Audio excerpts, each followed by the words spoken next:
ગુલાબબેન કિચનમાં આપનું હાર્દિક સ્વાગત છે। જો તમે અમારી ચેનલમાં નવા છો તો લાઈક, શેર અને સબસ્ક્રાઇબ કરવાનું ભૂલશો નહીં। આજે આપણે આવી ગયા છે એક નવી રેસીપીની સાથે। તો આજે આપણે બનાવવાના છે કાટા ઢોકળા। તો એના માટે આપણે આ અઢી વાટકી લઈ લીધો છે ચોખાનો લોટ અને અડધો ચમચો લીધો છે ચણાનો લોટ। આ ચણાનો લોટનો ભરીને આપણે એમાં નાખી દીધો છે ને આ રીતે આપણે એને મિક્સ કરી લેશું અને સ્વાદ અનુસાર આપણે એમાં મીઠું એડ કર્યું છે। આ રીતે મિક્સ કરી લેવાનું છે, ધીરે ધીરે હાઈ આ રીતે ફેરવતું જવાનું છે। અને હવે આપણે એમાં છાશ ઉમેરી દેશું। આ એક વાટકી છાશ નાખી છે અને પાછો આપણે ચમચો એમાં ફેરવશું।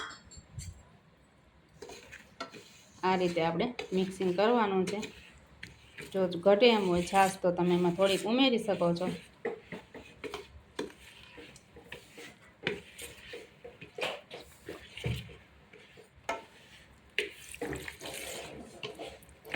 અમે પાછી બીજી વાટકી અડધી નાખી છે એમાં છાશની।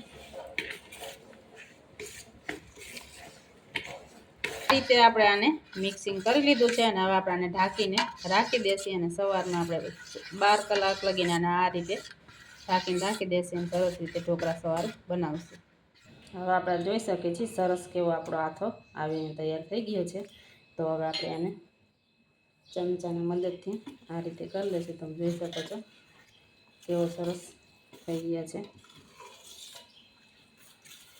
તો હવે આપણે એમાં નાખીશું લસણવાળી ચટણી। જો તમે લસણવાળી ચટણી ન નાખવા માંગતા હો તો તમે સાદી પણ નાખી શકો છો। તો આપણે આમાં 10 થી 8 કરી લસણની લીધી છે, એ પણ આપણે આમાં એડ કરી અને સરસ મિક્સ કરી લઈશું। જરાક પાણી નાખ્યું હતું જેથી આમાં ઓછું પાણી છે ઘાટું, એટલે આ રીતે આપણે બેટર બનાવી લઈશું। હવે આ રીતે આપણે આને સરસ રીતે મિક્સ કરી લીધું છે। તો આને આપણે 2 સેકન્ડ પૂરતું સાઈડમાં રાખી લઈશું અને ડીશમાં પણ આપણે તેલથી ગ્રીસ કરી લેશું અને પછી આપણે એમાં ઈનો એડ કરવાનો છે। તો આ રીતે ડીશમાં આપણે તેલથી ગ્રીસ કરી લેવાનો છે।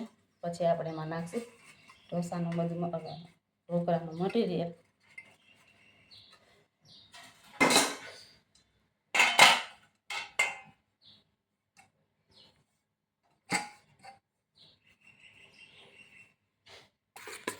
આપણે ડીશમાં પણ ગ્રીસ થઈ ગઈ છે। તો હવે આપણે આમાં લઈ લીધું છે બ્લુ પેકેટમાં જે ઈનો આવે છે એ પણ અહીં આપણે આમાં અડધો નાખીએ અને એક જ સાઈડ આપણે ફેરવવાનો છે ઈનાને, જેથી કરી સરસ આને પાછળ લઈ આવવાનું નથી થતો। આ રીતે જ આપણે મિક્સિંગ કરવાનું છે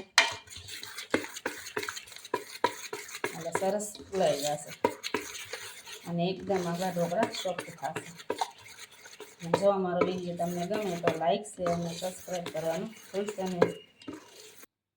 હવે ડીશોને બધું કમ્પ્લીટ કરી લીધું છે। આપણે અહીં પાણી પણ ગરમ કરવા મૂકી દીધું। તો પાણીમાં સરસ તમે જોઈ શકો છો વરાળ નીકળવા માંડી છે। તો આ રીતે આપણે એમાં પ્લેટને પણ મૂકી દેશું।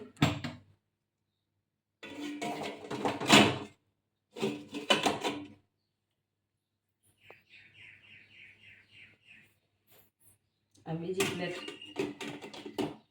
પછી એનું ઢાંકણ બંધ કરી અને 5 થી 10 મિનિટ માટે આપણે એને પાકવા દેશું। હવે આપણે જોઈ શકીએ 5 થી 7 મિનિટ થઈ ગઈ છે। તો એકવાર આપણે આને ખોલીને જોઈ લેશું। સરસ રીતે ફૂલાઈ ગયા છે। એકવાર કોઈ ચાકુના મદદથી આ રીતે આપણે જોઈશું ક્યાંય પણ ચોટતું નથી, તમે જોઈ શકો છો। તો આપણા ગેસને કરી દઈશું બંધ અને ડીશને આને ઢાંકીને 2 મિનિટ માટે રહેવા દઈશું। આપણે જોઈ શકીએ સરસ રીતે આપણા ઢોકળા બનીને થઈ ગયા છે। તો આ રીતે આપણે નાના નાના પીસ કરી નાખશું। તમે જે રીતે બનાવવા માંગતા હોય એ પ્રમાણે કરી શકો છો, નાના મોટા।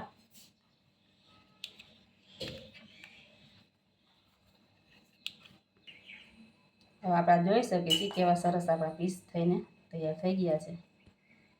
જોઈ શકો કેટલા આપણા રોજ એવા સરસ પોચા બન્યા છે। આ રીતે બધા પીસીસ આપણે કાઢી લેશું। બધા સરસ નીકળી જાય છે, તમે જોઈ શકો છો। અને જો તમે આમાં તેલની સાથે ખાવા માંગતા હો તો એ પણ તમે એ રીતે ખાઈ શકો છો અને વઘારીને ખાવા હોય તો પણ ખાઈ શકો છો। તો આ તમે જોઈ શકો છો ક્યાંય આપણા ઢોકળા જોઈતા નથી। આ તમે જોઈ લો, જરાય ચીપકા નથી, સરસ આપણે પ્લેટ એકદમ સાફ છે. તો આ રીતે બધા કાઢી લેશે ને હવે આપણે એનો વઘાર કરી નાખશે. તો વઘાર કરવા માટે આપણે લઈ લીધા છે 3 લાલ મરચાં, લીલું મરચું અને લીમડો. તો હવે આપણે એને કરી નાખશું વઘાર. આપણે તેલ પણ સરસ ગરમ થઈ ગયું, તમે જોઈ શકો છો. આપણે રાઈ પણ સરસ રીતે ફૂટી ગઈ છે. આપણે ગેસની ફ્લેમ કરી દઈશું બંધ. 1 ચમચી રાઈ નાખી છે, 1 ચમચી હિંગ, 1 ચમચી જીરું અને આ રીતે આપણે એને સરસ મિક્સ કરી લેશું. અને પછી જે આપણે લાલ મરચાં લીધું છે આપણે એમાં એડ કરી અને ઢાંકી દેશે. સરસ વઘારનું સુગંધ આવશે. જોઈ શકો છો સરસ રીતે આપણો મસાલો આમાં મિક્સ થઈ ગયો છે. તો હવે આપણે આમાં એડ કરી દઈશું ઢોકળા.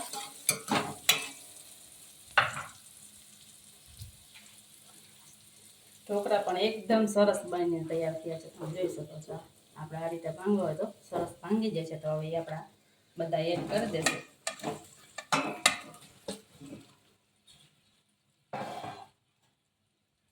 આપણે 1.5 ચમચી જેટલી દળેલી ખાંડ લીધી છે. તમે ખાંડ આખી નાખવી હોય તો એ પણ નખાઈ શકાય છે. આપણે દળેલી લીધી છે જેથી સરસ રીતે મિક્સ થઈ જાય ને આખી આપણે મોઢામાં પણ ન આવે.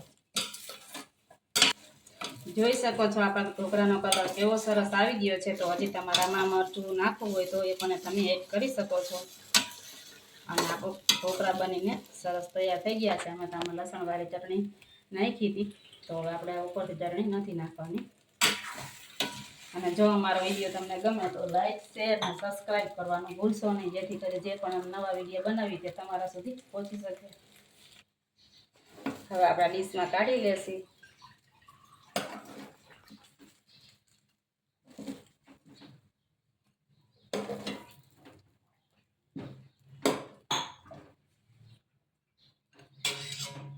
જોઈ શકો કેવા સરસ ઢોકળા બનીને તૈયાર થઈ ગયા છે.